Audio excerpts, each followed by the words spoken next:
Hi hello నమస్తే welcome to social post TV. నేను మీ anchor పప్పు. ఈ రోజు మనతోని స్పెషల్ గెస్ట్ ఉన్నారని, ఆ గెస్ట్ ఎవరో కాదు, సీనియర్ జర్నలిస్ట్ సురేష్ గారితో ఉన్నాం. కొన్ని క్వశ్చన్స్ ఉన్నాయి మా దగ్గర, ఆ పొలిటికల్ పరంగా సార్ని అడిగి తెలుసుకోవడానికి ప్రయత్నిద్దాం. నమస్తే సార్. నమస్కారం అండి. ఎలా ఉన్నారు సార్? బాగున్నాను, బిజీగా ఉన్నాను. ఇక ఎలక్షన్ మొదలవుతుంది కదా, సీజన్. ఇక ఎస్ ఎలక్షన్స్ అనగానే మనకు ఒకటి గుర్తొచ్చేది, ఇప్పుడు ఏపీలో చాలా వరకు హాట్గా ఉన్నారు. ఊహించని పరిణామాలు జరుగుతున్నాయి. అక్కడ ఏదో జరిగింది అంటుంది. ఇప్పుడు షర్మిల గారు అక్కడ పార్టీ పెట్టడం జరిగింది. తనకే కనుక కాంగ్రెస్ పార్టీలో చీఫ్గా పెడితే ఈ వైసీపీ నుంచి వెళ్ళే ఎమ్మెల్యేలు ఎవరైనా ఉన్నారా సార్? డౌట్ఫుల్ అండి. ఎందుకంటే జగన్కి ఈ తెలంగాణ రిజల్ట్ వచ్చిన తర్వాత చిన్న భయం వచ్చింది. చిన్నగా పెద్ద భయం ఆయనకి ఇప్పుడు. ఎందుకంటే అక్కడున్న వాళ్ళ ఎమ్మెల్యేస్ ఇట్లనే కేసీఆర్ గారు చేసిన తప్పు ఆయన చేయకూడదని చెప్పేసి, బహుశా ఫైనల్ ఇంకా లిస్టు తయారు చేయలేదు కానీ ఒక 60 ఎమ్మెల్యేల దగ్గర రీప్లేస్ చేయబోతున్నారు. ఓకే. సో ఈ 60 ఎమ్మెల్యేలు న్యాచురల్లీ ఆయన దగ్గర ఏదైనా ఒక పార్టీకి వెళ్తారు వాళ్ళు.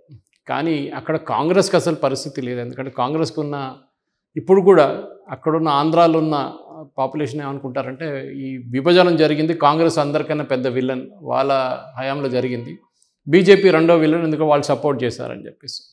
సో దానికి రెండు పార్టీలకి ఇప్పుడు ఆంధ్రాలో అసలు స్పేసే లేదు. కేసీఆర్ గారు కూడా వెళ్ళి అక్కడ ఆఫీస్ పెట్టుకున్నారు, కానీ అది ఏమైందో తెలియదు ఆఫీస్. ఇప్పుడు షర్మిల వెళ్తే కూడా ఏం కాదు అక్కడ. ఎందుకంటే ఆమెకు రాబోతుంది అసలు ఒక 5-10 ఎమ్మెల్యేలు వస్తే కూడా ఓట్లు గుంజుకోలేరు. ఇంకోటి ఆంధ్ర మనం గుర్తుపెట్టుకో, ఆఫ్టర్ యూపీ అండ్ బీహార్ అన్నిటికంటే క్యాస్ట్ కాంబినేషన్ చాలా ఇంపార్టెంట్గా ఉన్న స్టేట్ ఆంధ్రప్రదేశ్. క్యాస్ట్ చాలా ఇంపార్టెంట్ అక్కడ. చంద్రబాబు నాయుడు గారికి ఇప్పుడు కూడా కాన్ఫిడెన్స్ ఎందుకు ఉందంటే, ఆయన క్యాస్ట్, ఆయన కమ్యూనిటీ ఆయన బ్యాక్ చేస్తారు, ఆయన యొక్క కాన్ఫిడెన్స్ ఉంది. అది జరుగుతుందా లేదో మనం చెప్పలేము మనం, కానీ జరిగింది దీనికన్నా ముందు కూడా. సో పవన్ కళ్యాణ్తో కలిసినప్పుడు, పవన్ కళ్యాణ్కి లాస్ట్ 2 ఎలక్షన్లు చూస్తే మీకు, ఒక ఎలక్షన్లో అయితే 4 నుంచి 5% ఓట్లు వచ్చినాయి. పోయిన ఎలక్షన్లో ఏమో కొన్ని కాన్స్టిట్యున్సీలో 10 నుంచి 14% ఓట్లు వచ్చినాయి. మనకు ఎలక్షన్ గెలవాలంటే డబుల్, అంటే ఫేస్ టు ఫేస్ కాంటెస్ట్. ఎందుకంటే బీజేపీని కాంగ్రెస్ పక్కన పెడదాం. ఫేస్ టు ఫేస్ కాంటెస్ట్ వచ్చినప్పుడు ఏమవుతుందంటే, మీకు మినిమం ఒక 40-42% ఓటు రావాలి గెలవాలంటే. మిగతా వాళ్ళు ఇండిపెండెంట్, చిన్న చిన్న పార్టీలు, కాంగ్రెస్, బీజేపీ లాంటి పార్టీలు. అట్లాంటి పరిస్థితిలో వీళ్ళు అన్ని ఓట్లు తీసుకురాగలరా, అది చాలా ఇంపార్టెంట్ అన్నమాట. సో నాయుడు గారికి ఇప్పుడున్న ఓటు, దాంతో పాటు ఒక యాంటీ ఎస్టాబ్లిష్మెంట్ అని చెప్పి మనకు తెలంగాణలో చూసాం. తెలంగాణలో చిన్నగా మొదలైంది అది. కేసీఆర్ గారు 11 ఎమ్మెల్యేలను రీప్లేస్ చేశారు, దాంట్లో 10 మంది గెలిచారు. అదొక పెద్ద న్యూస్ ఒకటి. సో ఇప్పుడు మనం చూసినట్టంటే ఐపాక్ ప్రశాంత్ కిషోర్ కూడా నాయుడు గారితో కలిసారంటున్నారు. ఆయన చాలా మెథాడికల్గా పనిచేస్తారు. ఎందుకంటే నేను ఆయనతో 2014లో పనిచేశాను వారణాసిలో. వెరీ మెథాడికల్గా. అంటే ఆయన 2012-13 నుంచే మోదీ గారితో ఉన్నారు అహ్మదాబాద్లో, గుజరాత్ ముఖ్యమంత్రి ఉన్నప్పటి నుంచి. అప్పుడు ఆయన టీం పేరు ఇంకోటి ఉండే, అది సిటిజన్స్ ఫర్ అకౌంటబుల్ గవర్నెన్స్ అని చెప్పి, సిఏజీ నుంచి. చాలా మెథాడికల్గా పనిచేస్తారు. చాలామందిని ఆయన పెద్ద పెద్ద కంపెనీలు తీసుకొచ్చారు, యంగ్స్టర్స్ని. వాళ్ళతో కూడా నేను పనిచేశాను. కోక్ నుంచి, పెప్సీ నుంచి, డాయిషే బ్యాంక్ నుంచి, సిటీ బ్యాంక్ నుంచి, ఇట్లాంటి పెద్ద పెద్ద కంపెనీల నుంచి ఎగ్జిక్యూటివ్స్ని తీసుకొచ్చారు యూఎస్ నుంచి. అండ్ ఇండియన్స్, వాళ్ళకి మంచి జీతాలు కూడా ఇచ్చారు. అక్కడ 2013లో జరిగిన అదే, ఆయన చాలా మెథాడికల్గా అనలైజ్ చేస్తారు. ఒకటి అనలైజ్ చేసి మీకు రిపోర్ట్ ఇస్తారు, ఇన్ని ఎమ్మెల్యేలు గెలవచ్చు, ఇంతమంది గెలవలేరు అని చెప్పేసి. తెలంగాణలో కూడా ఆయన మాట పట్టించుకుంటే కేసీఆర్ ఈ పరిస్థితికి ఇప్పుడు రాకుంటుండే. కానీ కేటీఆర్ గారు ఏదో అనుకున్నారు, నేనే రాజు, నేనే చేయొచ్చు అని చెప్పేసి ఆయన తీసి బయటపడేశారు. దాని తర్వాత ఇప్పుడు జరిగిన పరిణామాలు మనకు తెలుసు. కానీ మన ఆంధ్రాకి వచ్చే మళ్ళీ జగన్కి వాళ్ళ కమ్యూనిటీ అని చెప్పడానికి ఏం లేదు అసలు. ఎందుకంటే ఒకటి ఆయన రిలీజన్ ఒకటి ఉంటుంది, ఇంకోటి మిగతా నాన్ నాయుడు వాళ్ళ కమ్యూనిటీ. నేను ఆ కమ్యూనిటీ నేమ్ చేయాలి, దానికోసం నాన్ నాయుడు గారు కమ్యూనిటీ అని చెప్తున్నాను. వాళ్ళు బహుశా జగన్కి ఓటేయచ్చు. అక్కడ జరిగిన ఈ వెల్ఫేర్ స్కీమ్స్, అది కేసీఆర్ కూడా చాలా వెల్ఫేర్ స్కీమ్లు తీసుకొచ్చారు. ఇక్కడ మన రైతు బంధు నుంచి అన్నీ తీసుకొచ్చారు. కానీ చూసారు లాస్ట్లో విపరీతంగా ఓడిపోయారు ఆయన. సరే ఓట్ షేర్ అంతా తగ్గలేదు అనుకోండి, కానీ సీట్లు అయితే తక్కువ, చాలా తక్కువ పడింది. సో అదే పరిస్థితిలో షర్మిల అక్కడ వెళ్ళడంలో ఏం కాదు, అది ఒక న్యూసెన్స్ వాల్యూ అంటాం మన ఇంగ్లీష్లో. ఎలక్షన్లో కూడా ఒక 3-4% ఓటు కూడా ఆమెకి రాదు ఆన్ హర్ ఓన్. కాంగ్రెస్ ఇప్పుడు ఏం చేస్తున్నారంటే, మనం చూసాం ఈ కాంగ్రెస్ వాళ్ళు కూడా ఇప్పుడు కోమటిరెడ్డి వెంకటరెడ్డి అక్కడ వెళ్ళి స్పెషల్ స్టేటస్ గురించి మాట్లాడారు. Special category status, special status వేరు, స్పెషల్ కేటగిరీ స్టేటస్ వేరు. ఇది చాలామందికి ఆంధ్రాలో ఉన్న వాళ్ళు కూడా తెలియదు. ఇది స్పెషల్ కేటగిరీ స్టేటస్ అనేది ఒక 7 సంవత్సరాల ముందు తీసేశారు మొత్తం. ఇప్పుడు లేదు, ఆ కేటగిరీ స్టేటసే లేదు.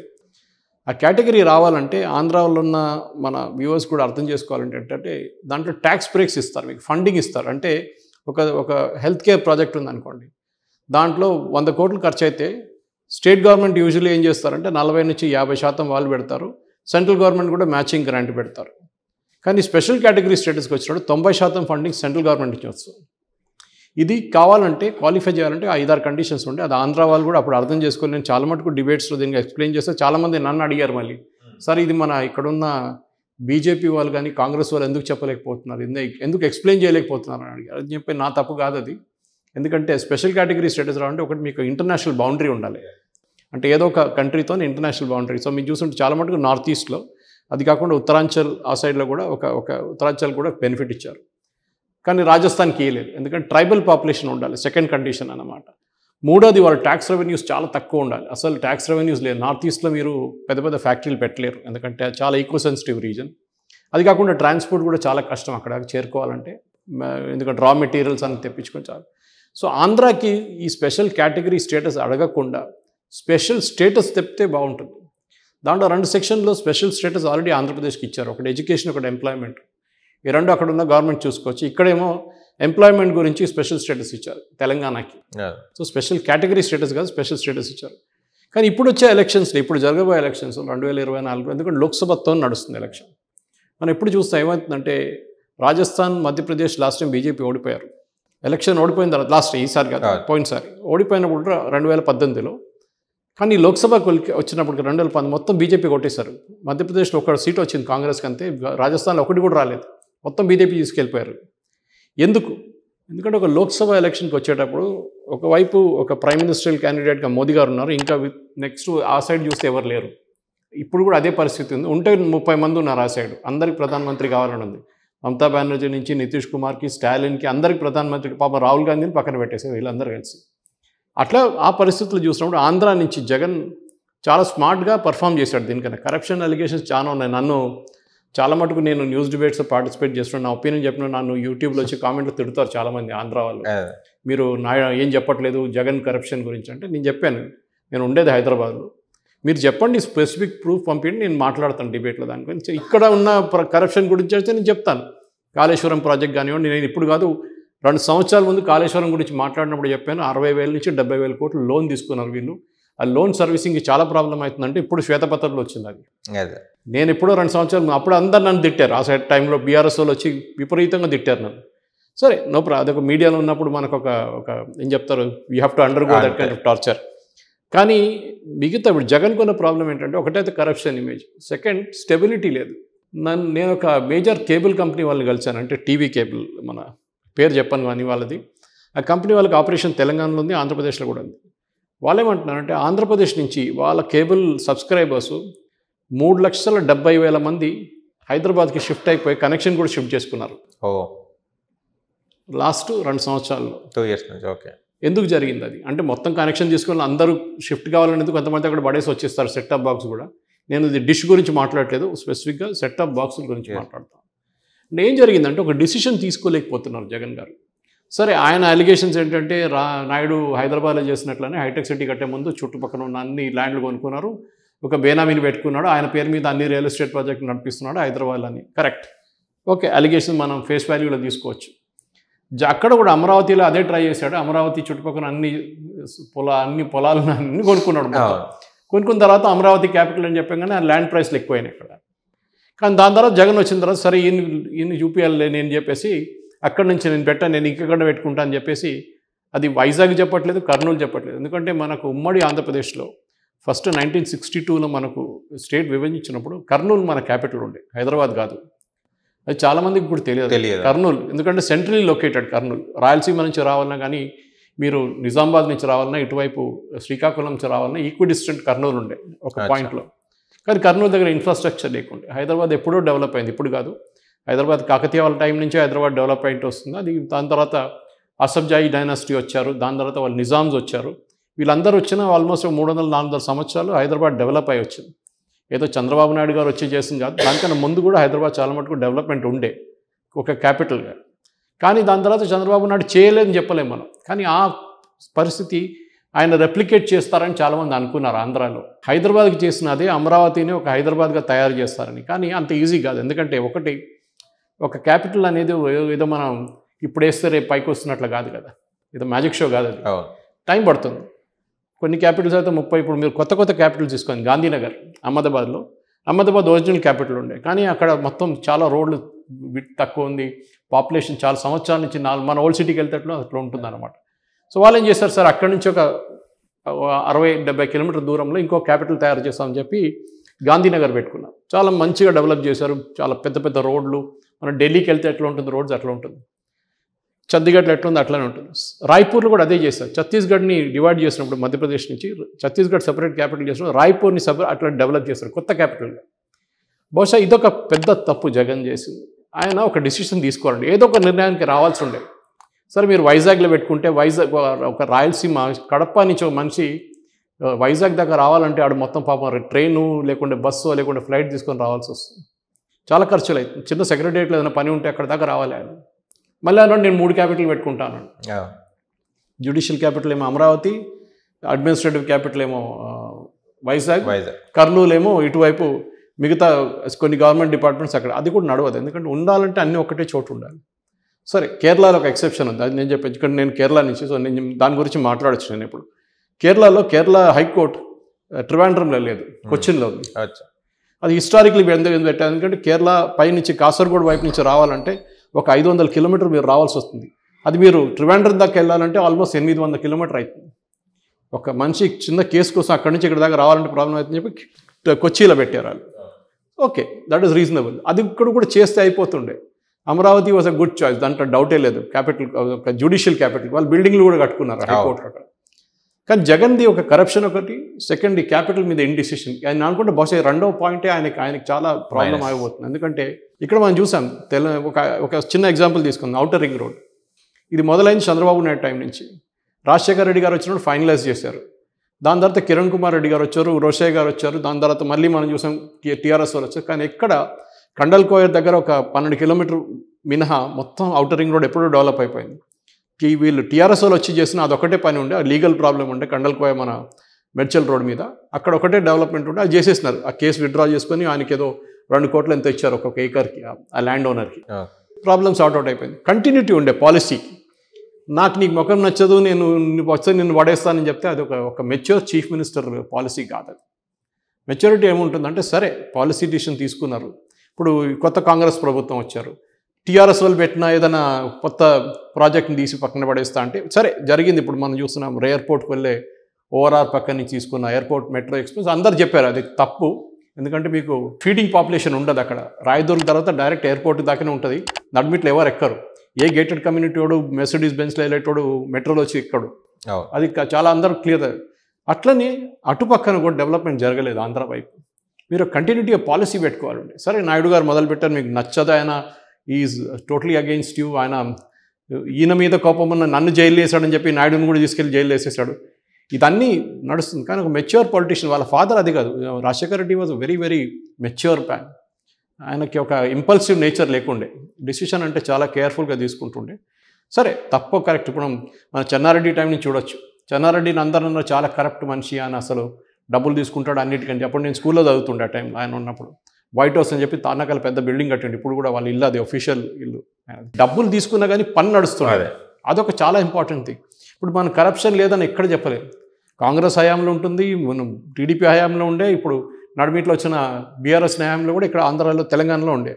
కానీ ఉమ్మడి ఆంధ్రప్రదేశ్ నుంచి విడిపోయిన తర్వాత వీళ్ళకి 10 సంవత్సరాలు టైం ఇచ్చారు. అది నాయుడు కానివ్వండి జగన్కి. అప్పుడు నా ఆంధ్ర గవర్నమెంట్ ఏం చెప్పారు, మీ దగ్గర సెక్రటేరియట్ మీద ఉంది, హాఫ్ సెక్రటేరియట్ తెలంగాణ వాళ్ళు పెట్టుకుంటారు, మిగతా హాఫ్ మీరు పెట్టుకోండి, మీరు మీ క్యాపిటల్ కట్టేదాకా మీరు ఇక్కడి నుంచే నడిపియండి క్యాపిటల్ అన్నారు. అది ఎందుకు చేయలేదు అని అర్థం కావట్లేదు. నాయుడు ఇమ్మీడియట్గా డిసైడ్ చేసుకోలేదు, ఇప్పుడే మేము కట్టేస్తాం క్యాపిటల్ అని చెప్పి. ఆ టైం తీసుకొని చేస్తుంటే, ఇంకా టైం ఉంది, ఇంకా 6 నెలలు ఉండే వాళ్ళకి. ఆ టైం తీసుకుంటుంటే ఒక ఈజీగా ప్లాన్ చేసి చేయొచ్చు. అది చేసిన ఫస్ట్ తప్పు. సెకండ్, ఈ ఎంప్లాయీస్ బైఫర్కేషన్ కూడా చాలా మటుకు ఇష్యూస్ వచ్చినాయి. ఎందుకంటే ఇప్పుడు కూడా చాలామంది మీరు చూస్తారు, మీరు ఫస్ట్ టోల్ గేట్ దగ్గర నిలబడండి, విజయవాడ హైవే దగ్గర విపరీతంగా మీకు కనిపిస్తుంది. మండే రోజు అటు ట్రాఫిక్, సాటర్డే రోజు ఫ్రైడే రాత్రి ఇటు ట్రాఫిక్. అది ఎందుకంటే Hyderabad is still the magnet ఇక్కడ. సో జగన్కి అన్నిటికంటే పెద్ద ఫెయిల్యూర్ క్యాపిటల్ డిసైడ్ చేయలేకపోవడం. సెకండ్, ఆయన మీద ఉన్న క్యాబినెట్ మినిస్టర్స్ మీద కూడా చాలా మటుకు కరప్షన్ అలిగేషన్స్ ఉన్నాయి. అది ప్రూవ్ చేయనిది ఉంది, ప్రూవ్ చేసింది ఉంది, అన్నీ ఉన్నాయి దాని మీద. ఆయన మీద వ్యక్తిగతంగా ఆయన మీద కూడా కరప్షన్గా నడుస్తుంది, ఆయన మీద ఉన్న కేసులు. 3, ఆయన చేసిన తప్పు ఏంటంటే చంద్రబాబు నాయుడు జైలు వేయడం. అది ఎందుకంటే ఒక విండిక్టివ్ యాటిట్యూడ్ లాగా ఇంగ్లీష్లో అంటే విండిక్టివ్ అంటే కావాలని నేను చేశాను, నాకు ఆయన మీద కోపం ఉంది, సింపతి వచ్చింది ఆయనకి దాంతో.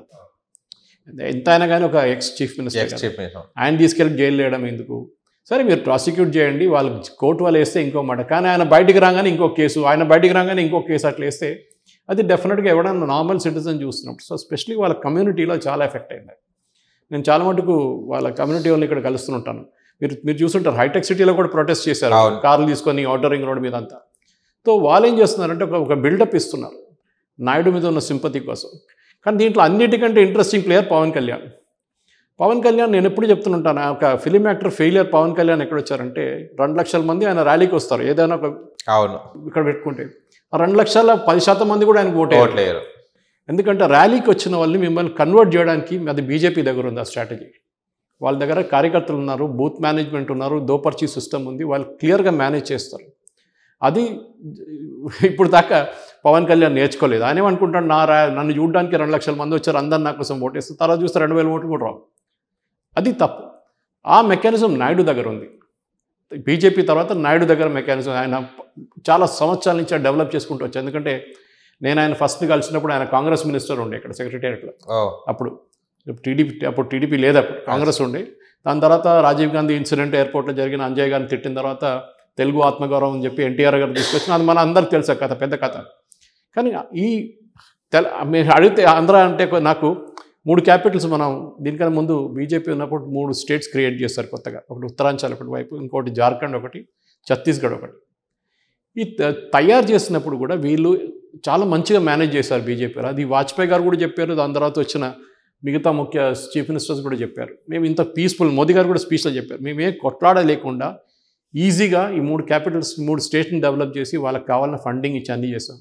కానీ ఇక్కడ గొడవ ఏమొచ్చిందంటే మా దగ్గర నుంచి హైదరాబాద్ గుంజుకొని తీసుకెళ్ళిపోయారు. మిమ్మల్ని ఎవరు పంపించారండి? 10 సంవత్సరాలు ఉండే మీరు ఇక్కడ ఉండి మంచిగా పరిపాలించి ఇక్కడి నుంచే మీరు కొత్త క్యాపిటల్ కట్టుకొని మీరు టైం తీసుకుంటుండే అయిపోతుండే. కానీ నాయుడు గారికి రాత్రికి రాత్రి నేను వెళ్ళిపోవాలి హైదరాబాద్ నుంచి, నా హైదరాబాద్ తీసుకున్నారు వీళ్ళు అని చెప్పేసి ఏడ్చుకుంటే అక్కడికి వెళ్ళారు. నెక్స్ట్ ఎలక్షన్లో ఓడిపోయాడు.